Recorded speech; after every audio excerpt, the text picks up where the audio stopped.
भक्ति महासागर चैनल को सब्सक्राइब करें और बेल आइकॉन दबाएं। एक हमारे परिचित की महिला हैं, उन्होंने हमसे एक अद्भुत समाधान की इच्छा जाहिर की और एक प्रश्न किया। उनका प्रश्न ये था कि मैं अपने पति को अपने वश में, अपने काबू में कैसे करूं। कोई उपाय हो, कोई समाधान हो तो आप कहें। तो उस समय भगवत कृपा से जो मेरे मन में विचार आया वो हम आप सबको बता रहे हैं। आप भी उस उपाय को कर सकते हैं, आप भी समाधान प्राप्त कर सकते हैं।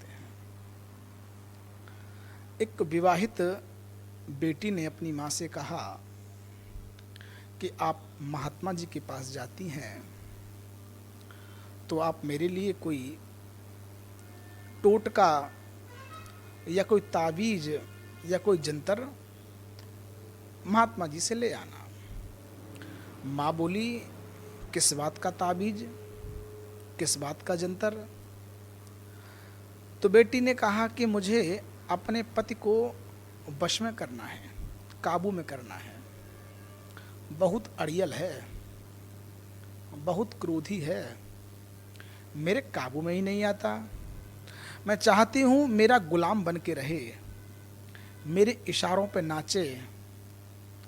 आप तो बस मुझे कोई ताबीज ला करके दे दीजिए।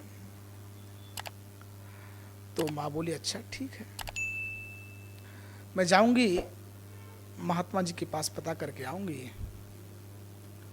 कुछ दिन बाद माँ ने कहा कि बेटी, मैंने पता किया है महात्मा जी से, उसके लिए तुमको एक काम करना पड़ेगा, पर काम बहुत मुश्किल है, कठिन है, मुझे नहीं लगता कि तू कर पाएगी।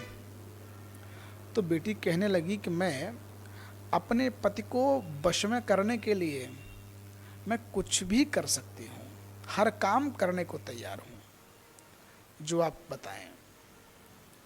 माँ कहने लगी, मुश्किल काम है, तू नहीं कर पाएगी। तो बेटी बोली, नहीं नहीं, मैं सब कुछ कर लूँगी, बस आप मुझे बताएं। तो माँ ने कहा कि जो हमारे घर के पीछे जंगल है ना, उस जंगल में एक शेर आता है। उस शेर के सिर के कुछ बाल चाहिए। वो तावीज जब बनाया जाएगा तो शेर के बालों से उसे बांधा जाएगा, तो फिर वो तावीज असर करेगा। लेकर आ, अगर ला सकती है तो। बेटी बोली, ये काम तो मैं कर लूंगी। चली गई जंगल में, क्योंकि जंगल के करीब रहती थी और जंगल कोई अजनबी था नहीं। वो गई, उनको पता था जहाँ पर शेर आता है, मांस लेकर गई, वहाँ डाल दिया। वृक्ष के पीछे छिपकर देखती रही। शेर आया, मांस खाकर चला गया। दूसरे दिन फिर मांस डाला, शेर आया, खाकर चला गया। फिर डालती रही, फिर डालती रही, फिर डालती रही। शेर आता, मांस खाकर चला जाता। रोजाना आता, मांस खा लेता। फिर ये शेर के सामने आकर मांस डालने लगी। शेर इसको देखता, कुछ न कहता। ये और करीब हुई, और करीब हुई, और करीब हुई, यहाँ तक कि उसके सिर पर यह हाथ फेरने लगी। वो फिर भी सिर झुका लेता। एक दिन मौका पाकर इसने कैंची से कुछ बाल उसके सिर से काट लिए और खुशी खुशी दौड़ती हुई अपनी माँ के पास आई और कहती है कि माँ जी, ये देखो, मैंने शेर के बाल काट लिए, बस अब मुझे वो ताबीज ला करके दे दें, अब मेरा काम हो जाना चाहिए। माँ ने कहा अच्छा, तू खुद लेकर आई है? बोली हाँ। माँ ने पूछा कैसे लाई?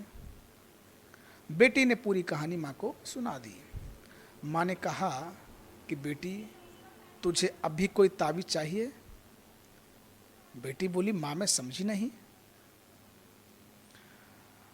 तो माँ बोली कि बेटी, तेरी खातिरदारी से, तेरे आब भगत से, तेरे प्रेम से, तेरी सेवा से, तेरी सच्चाई से एक हिंसक जीव तूने उस पर काबू कर लिया।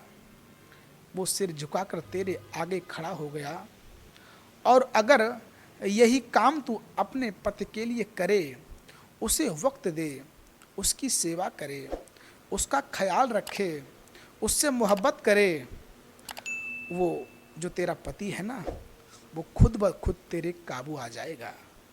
तुझे किसी तावीज की, किसी जंतर की आवश्यकता नहीं पड़ेगी।